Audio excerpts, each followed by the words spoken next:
तिलावत नूर उदय साहिबा।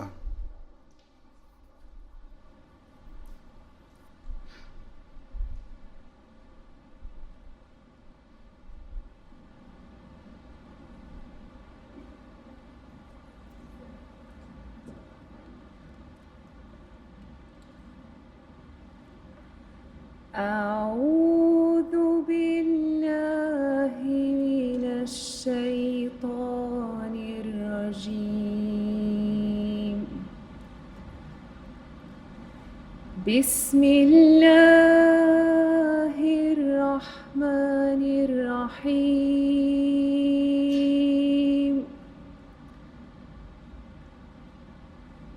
إن المسلمين والمسلمات والمؤمنين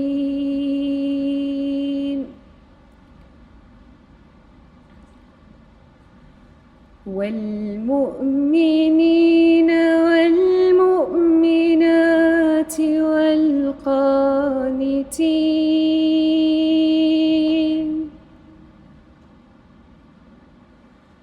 والقانتين والقانتات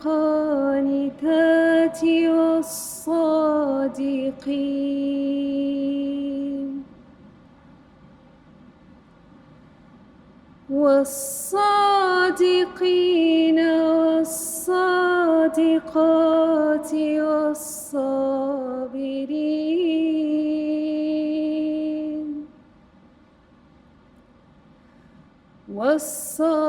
والصابرين والصابرات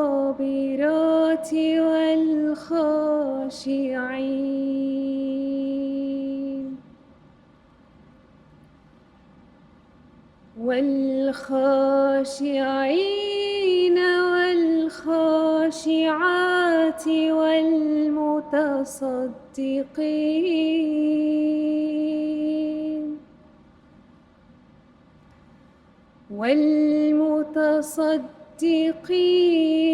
والمتصدقات والصائمين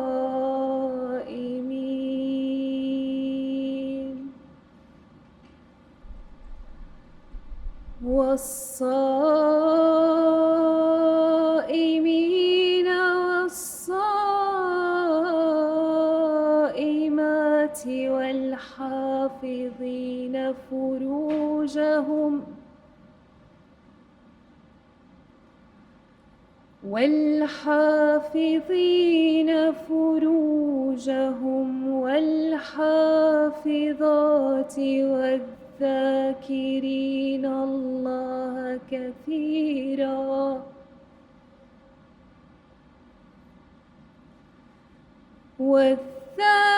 والذاكرين الله كثيرا والذاكرات أعد الله لهم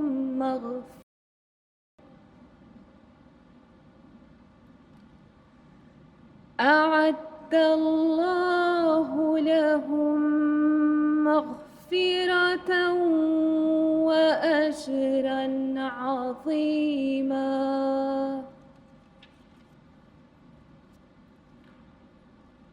وما كان لمؤمن ولا مؤمنة إذا قضى الله ورسوله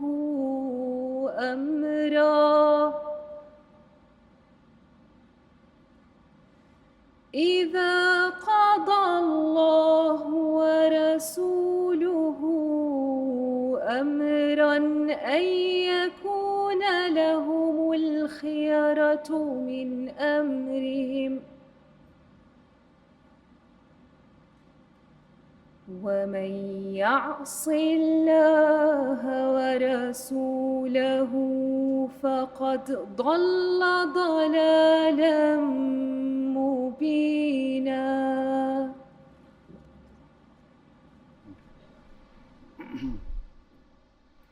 तर्जुमा कुर्रतुल ऐन विर्क साहिबा।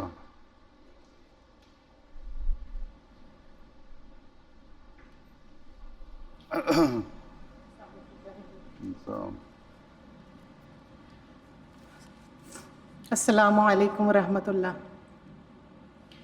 ابھی آپ کے سامنے سورۃ الاحزاب کی آیات 36 اور 37 کی تلاوت کی گئی ہے۔ اب ان کا اردو ترجمہ بیان فرمودہ حضرت خلیفۃ المسیح الرابع رحمہ اللہ علیہ پیش خدمت ہے۔ اللہ کے نام کے ساتھ جو بے انتہا رحم کرنے والا، بن مانگے دینے والا اور بار بار رحم کرنے والا ہے۔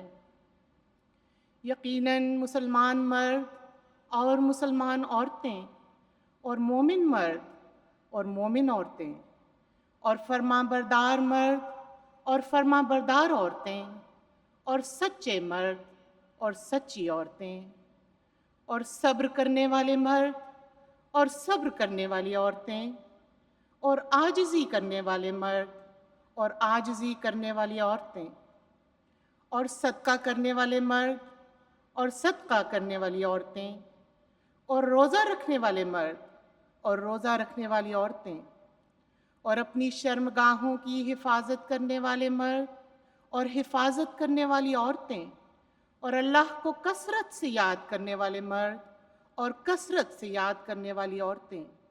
اللہ نے ان سب کے لیے مغفرت اور اجر عظیم تیار کیے ہوئے ہیں۔ اور کسی مومن مرد اور کسی مومن عورت کے لیے یہ جائز نہیں کہ جب اللہ اور اس کا رسول کسی بات کا فیصلہ کر دیں تو اپنے معاملے میں ان کو فیصلے کا اختیار باقی رہے، اور جو اللہ اور اس کے رسول کی نافرمانی کرے وہ بہت کھلی کھلی گمراہی میں مبتلا ہوتا ہے۔